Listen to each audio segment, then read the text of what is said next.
یہ سب تم نے میرے مال کے لیے کیا ہے. تم لوگ سمجھتے کیا ہو کہ یہ دولت آسمان سے ٹپک پڑی؟ نہیں، میں نے اپنے ہاتھوں سے یہ. اچھا تو شروع کرتے ہیں. آج ہم بات کریں گے ایک ایسے شخص کی جو نہیں یہ اپروچ ٹھیک نہیں لگ رہی. دیکھو، مجھے پتا ہے یہ سب کیسا لگتا ہے، لیکن اگر میں تجھے سیدھا بتاؤں کہ قارون کون تھا تو تم نہیں سمجھو گے کہ اس کی تباہی کتنی بھیانک تھی. تو پہلے اسے خود سن لو. یہ سب میرا ہے، میرا علم ہے، میری محنت ہے. تم لوگ سمجھتے کیا ہو کہ یہ دولت آسمان سے ٹپک پڑی؟ یہ میرے علم کی وجہ سے ملا ہے، میری محنت کی وجہ سے. اللہ کو کیا پڑی ہے؟ یہ تھا قارون، حضرت موسیٰ علیہ السلام کے قوم کا ایک آدمی، لیکن کوئی عام آدمی نہیں بلکہ دنیا کا سب سے امیر ترین انسان. اور قارون حضرت موسیٰ علیہ السلام کے چچا کے بیٹے تھے. اور قارون کو پورا تورات یاد تھا، یعنی وہ تورات کے حافظ بھی تھے، اور اس کی آواز میں بہت ہی مٹھاس تھی. مگر پھر جب ان کے پاس مال آیا تو وہ کتنا بدل گیا اور وہ کہاں تک پہنچ گیا.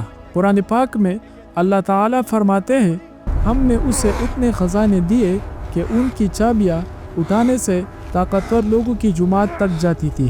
ان کے محلات میں فرش سونے کا تھا، دیواریں ہیروں سے جڑی ہوتی تھی.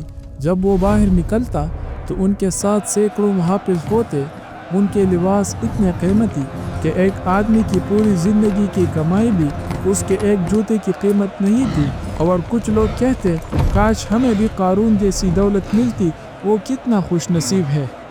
لیکن حضرت موسیٰ علیہ السلام کی قوم میں کچھ اہل علم بھی تھے، وہ لوگ جو اللہ کو پہچانتے تھے. انہوں نے قارون سے کہا، اے قارون، تو بھول گیا یہ سب اللہ تعالیٰ کی نعمت ہے. زکوٰۃ دے، غریبوں کی مدد کر، تکبر نہ کر. یہ میرے علم کی وجہ سے ملا ہے، میری محنت کی وجہ سے. اللہ کو کیا پڑی ہے؟ قارون اپنے محل کے باہر کھڑا تھا، اس کی مسکراہٹ چہرے پر تھی. اسے یقین تھا کہ وہ ناقابل شکست ہے. اور پھر یہ ہوا، زمین پھٹی. لیکن یہ کوئی عام زلزلہ نہیں تھا، یہ قہر تھا. زمین نے رحم نہیں کیا، گھٹنوں تک، سینے تک نہیں.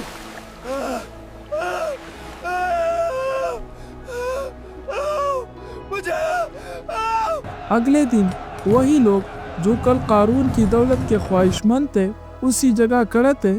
شکر ہے، ہمیں وہ دولت نہیں ملی. شکر ہے کہ ہم قارون نہیں بنے. قرآن مجید میں اللہ تعالیٰ فرماتے ہیں، ان کے گھر کا کوئی نشان نہیں رہا اور نہ کوئی ان کی مدد کرنے والا تھا.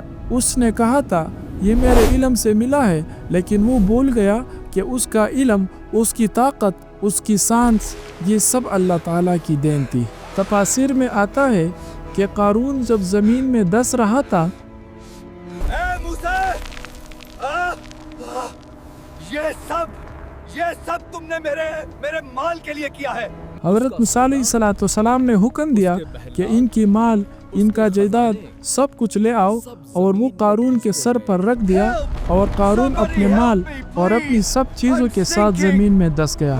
آج قارون کی دولت کہاں ہے؟ زمین کی تہوں میں دفن. اور قارون، اس کا انجام صرف اللہ تعالیٰ جانتا ہے. کیا آج کل کے دور میں بھی قارون موجود ہے؟ کیا ہم میں سے کوئی قارون بن رہا ہے؟ اگر یہ کہانی نے تمہارے دل کو چھو لیا تو کمنٹ میں اللہ اکبر یا استغفر اللہ لکھ دو، اور یہ ویڈیو کو ہر شخص تک پہنچاؤ جو اپنی دولت پر، اپنے علم پر، اپنی طاقت پر غرور کرتا ہے.